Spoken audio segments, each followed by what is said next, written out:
每天练习英文5分钟，流利英文交谈不是梦。Hey everyone, welcome back to another English lesson. I'm Jack. And I'm Sophie. We are so glad you're here to level up your English with us today. Now, Sophie, we've got something special today. Since we just passed that time of year when everything turns green, we're looking at a conversation about St. Patrick's Day. That's so true. We picked this specific dialogue because it's packed with natural English. The kind of stuff you actually hear at parties or on the street, not just in a textbook. By the end of this, you'll feel much more confident jumping into holiday conversations. All right, let's dive in. Listen closely to this chat between two friends, Ava and Ben. Before we dive into the topic, a quick heads up. If you enjoy this, definitely like, subscribe, and share it around. Now, let's go! Hey Ben, did you see the St. Patrick's Day parade this weekend? Yeah, I watched it on TV. The parade looked amazing. So much green everywhere. Did you go? I did. I joined my Irish friends, and it was so much fun. The streets were full of people dancing and playing music. That sounds incredible. What was your favorite part? Probably the parade floats and the live bands. Everyone was cheering and waving Irish flags. I even tried some Irish food, soda, bread, and stew. So delicious. Wow, sounds like a real party. I just sat on my couch eating popcorn. You missed out.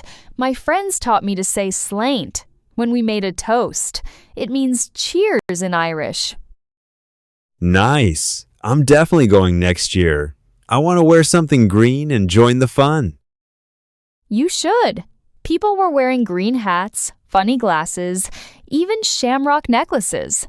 The atmosphere was full of energy.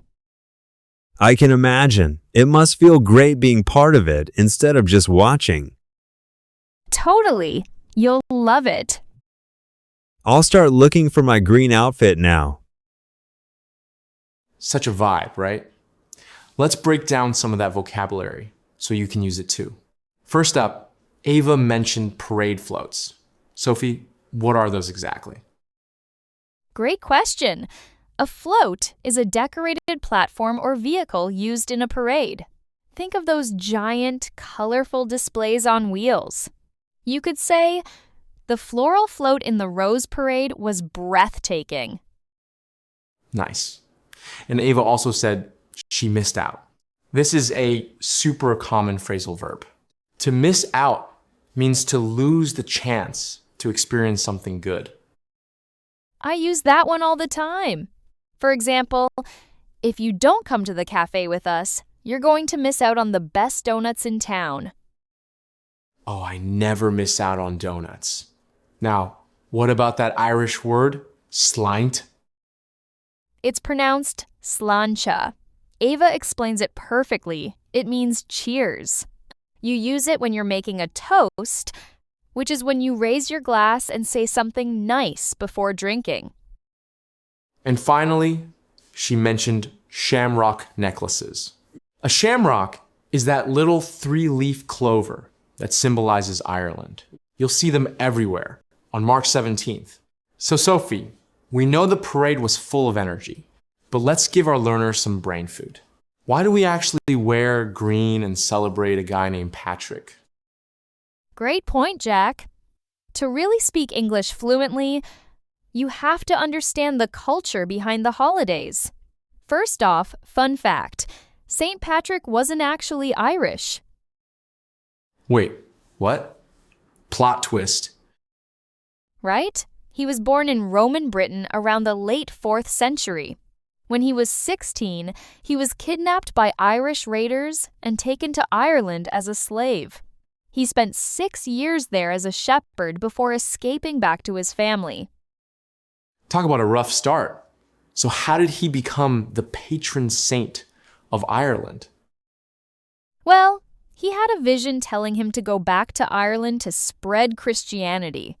He spent the rest of his life traveling across the country, building schools and churches.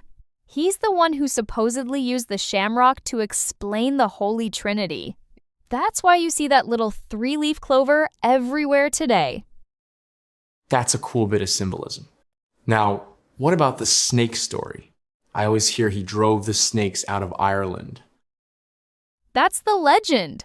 Scientists actually say there were never any snakes in Ireland because of the icy climate. Most historians think snakes was just a metaphor for getting rid of old pagan beliefs. Ah, that makes sense. And what about the food Ava mentioned? Soda, bread, and stew? Is that historical too? Definitely. Irish soda bread became popular in the 1800s because it was cheap and easy to make with just flour, baking soda, salt, and sour milk. It was survival food that became a beloved tradition. And the parades? Ava saw a massive one, but those didn't actually start in Ireland, did they? You're spot on. The first recorded St. Patrick's Day parade actually happened in America, in what is now Street Augustine, Florida, in 1601. It was the Irish immigrants in the U.S. who turned it into a massive party to celebrate their heritage. Ireland didn't even have a major parade until much later. So, it's a holiday born in Ireland, but grown up in the rest of the world. No wonder Ben wants to join the fun next year. All right, it's time to get you guys involved. We want to hear from you. Have you ever celebrated St. Patrick's Day in your country? Or is there a different festival where you live that has a great atmosphere?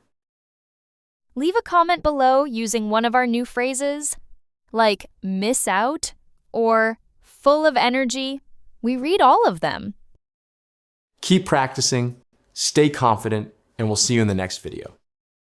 Okay, that's all for today. Thank you so much.